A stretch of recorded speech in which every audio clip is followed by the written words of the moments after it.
Katika uzuri wa kisiwa cha Pemba kuna hadithi ya juhudi na matumaini. Hadithi ya wafugaji wanaojenga maisha bora kupitia ufugaji wa kuku wa mayai. Jina langu ni Rauhia Salim Hamis. Ni mfugaji napatikana Pemba Chake Chake, maeneo ya Ng'ambwa. Mifugo yetu inapatikana Ng'ambwa, shamba letu lipo Ng'ambwa.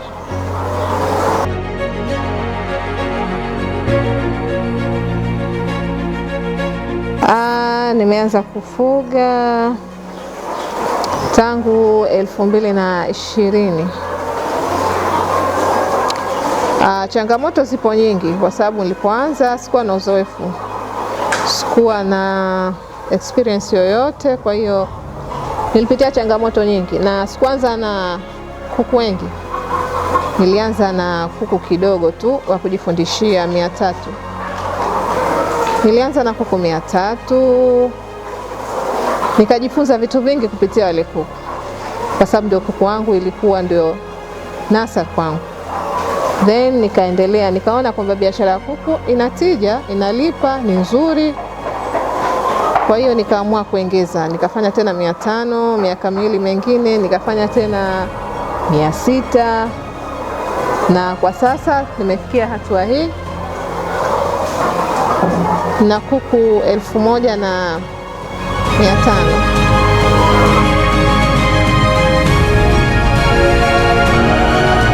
Kwa kweli katika miongoni mwa changamoto kubwa ni hiyo. Huku madaktari wapo, lakini sio kama jinsi ambavyo wamekuja Harvest Point. Huku ni daktari unamuita leo, atakuja ataangalia, au muda mwingine upige simu labda Unguja, daktari akufahamishe kupitia simu, umtumie picha zako za bandani, za emergency zako za bandani, au akufahamishe namna ya kupasua kuku mwenyewe. Kwa kweli ni changamoto. Hatuna ile madaktari au waongozaji katika hii miradi kwa asilimia kubwa. Ni asilimia labda tuseme 10% tu. Kiukweli inakuwa ni changamoto. Tunahitaji hasa madaktari au timu za uongozaji katika miradi. Harvest kwa hapa Pemba ndio kwanza wanaingia, lakini mimi niliwafahamu kupitia wafugaji wenzangu. Kupitia wafugaji wenzangu ambao walikuwa wana changamoto ngumu, changamoto nzito zaidi.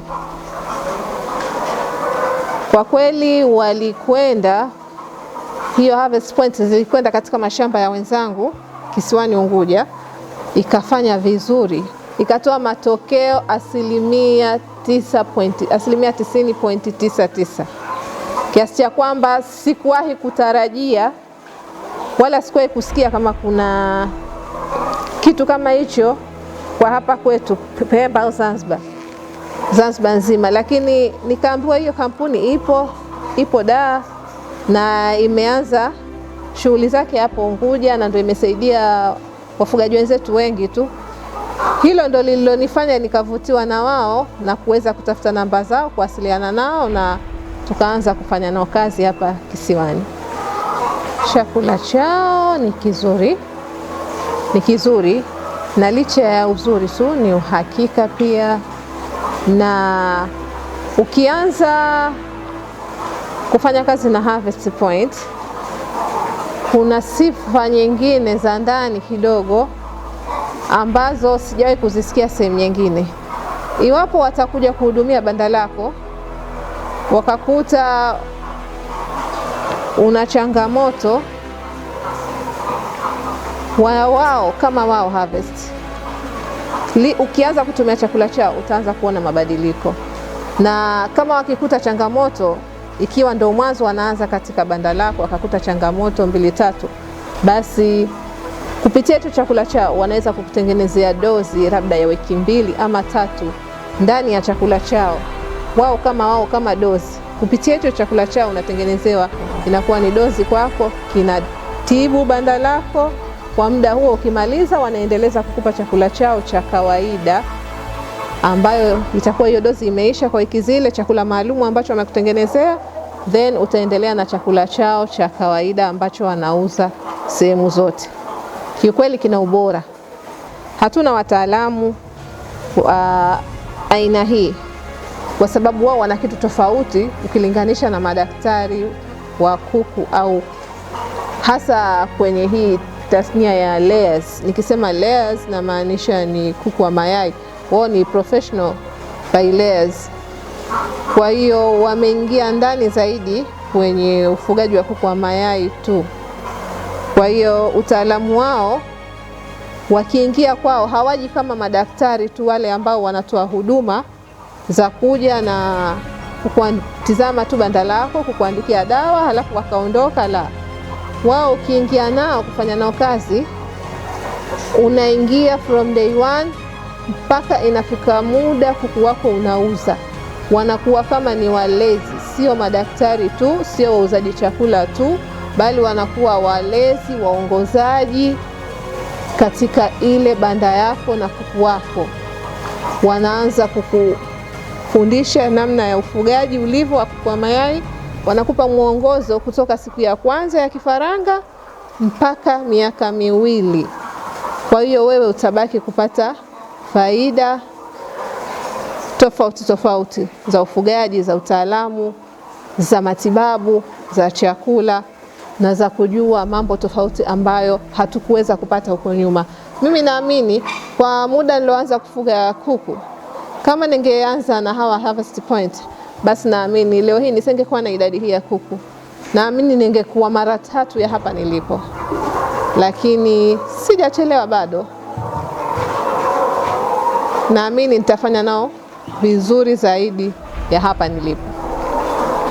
Mwitikio wao wa kufikisha chakula shambani ni uhakika, kwa sababu wao hawauzi chakula kutoka Dar. Wao wanauza chakula kutoka hapa Pemba. Ina maana wateja wa jumla na warejareja wote tunanunua hapa Pemba. Kwa hiyo ni kitu cha uhakika na ni kitu kizuri. Wao wana chakula, wana store za hakiba hapa ndani ya kisiwa cha Pemba. Kwa hiyo upatikanaji ni wa uhakika kabisa, na hata ukitaka kuletwa shambani kwako pia wanapatikana, delivery ipo. Nimefaidika kiukweli kupitia semina yao walioenda. Nimejua baadhi ya vitu ambavyo sikuwa navijua.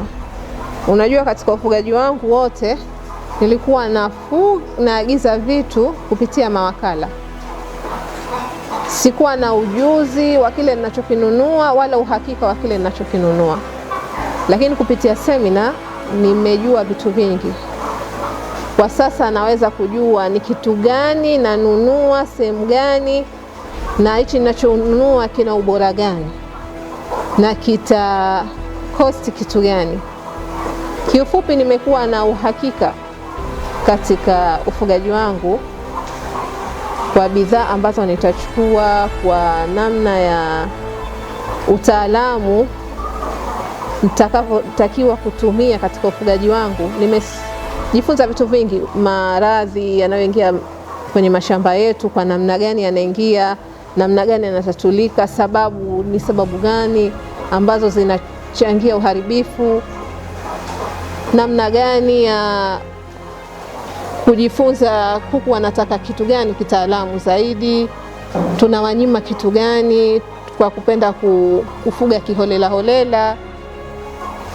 Kiukweli nimejua vitu vingi, na nahisi ni kitu kizuri kukutana na wao na kushirikiana na wao. Nitajua vitu vizuri zaidi, kwa sababu semina ni kitu ambacho kwa muda mdogo, lakini nikifanya kazi nao nitaweza kujua vitu vingi zaidi, kuwa na utaalamu mwingi zaidi kupitia wao.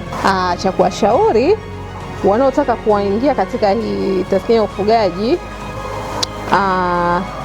mimi nawashauri, kabla hujaanza kutoa pesa yako kuanza kujenga hata lile banda, mimi nawashauri kwanza wakutane na Harvest Point, kwa sababu Harvest Point wataanza kukushauri kutoka kuanzia ujenzi wa banda, yani utapata banda sahihi ambalo litaendana na idadi ya kuku unaotaka kuanzisha, litaendana na viwango vyote ambazo zitaweza kukupa matokeo mazuri katika huo ufugaji wako, na wataanza kukusaidia kuanzia kuingiza watakushauri kuanza kuingiza vifaranga vyako, kulea na kutibu na kulisha.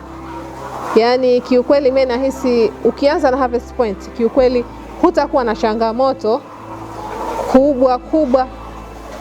Kama unaweza kupata changamoto, basi itakuwa ni chache sana kiukweli. Mimi naamini pesa yako kama unaipenda na inakuuma, basi ukitaka kufuga kuku, anza na Harvest Point, utapata matokeo mazuri kabisa. Hadithi ya Bira Uhia ni mfano wa kile kinachowezekana pale mfugaji anapopata ushirikiano sahihi kupitia chakula bora, ushauri wa kitaalamu na ukaribu na mfugaji. Harvest Point inaendelea kujenga matumaini mapya katika ufugaji wa kuku hapa kisiwani Pemba.